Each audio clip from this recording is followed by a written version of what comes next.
We're with Jen Annett, and we're talking about a battle. What a great race. Talk about it right from the beginning, huh? I mean, coming out of the swim, where were you at, and what was the plan? My swim was terrible. Yeah, that's always a good way to start. No, not really. I knew I'd be swimming alone, but I definitely came out slower. It was really choppy, and I wish I could blame it on that, but I just don't think I had a good swim. Yeah.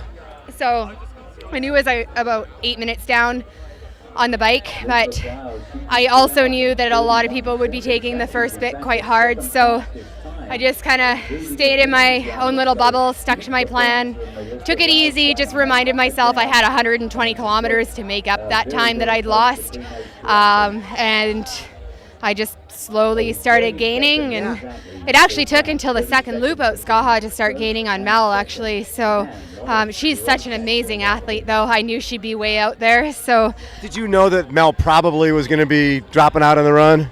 I had heard that, but I wasn't counting on it. I mean, unless it was written in stone. Yes. If she was having a good day, there was no reason for her not to run. Right. So, and I was happy sitting in first, but I saw Liz right behind me there, right at the first turnaround and the second, and she's a phenomenal athlete. I mean, she's a Kona athlete, she's a world-class athlete, so I knew she had it in her to hunt me down, and she did, with about 7 or 8K to go. Yeah, she caught you, then she got a little bit of a gap, and you guys were running into a headwind, and then you got back. I did. I got to Lakeshore there, and there were so many people cheering me on. I was going to say, it's your hometown. I know. And I'm like, oh my goodness. I'm like, I just got to give it. I'm like, at this point, I'm hurting already. So I'm like, I'm just putting it all out there. Just put my head down. I was breathing so hard I thought I was going to puke, but I caught her right by the peach here, and I didn't know if I could fend her off. I thought she'd just stay right there with me,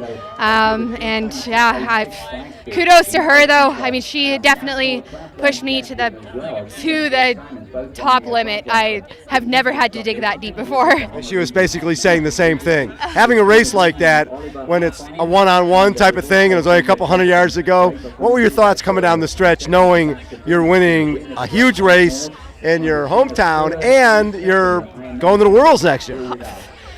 Amazing. I had to do a back check there because I wanted to enjoy the finish line and not have somebody rip through right in front of me. So, absolutely phenomenal. I was hoping for top 3, and I honestly, these girls are amazing. I didn't know if I had what it took to come first and be able to race here next year, which is awesome. Was your little guy out there in the course? He was. I gave him a big high five and a kiss on the first lap of the run, and he gave me a high five right back. So, yes, and I'm not quite sure where he is. I think he's over here somewhere. So, congratulations, Jen. Awesome race.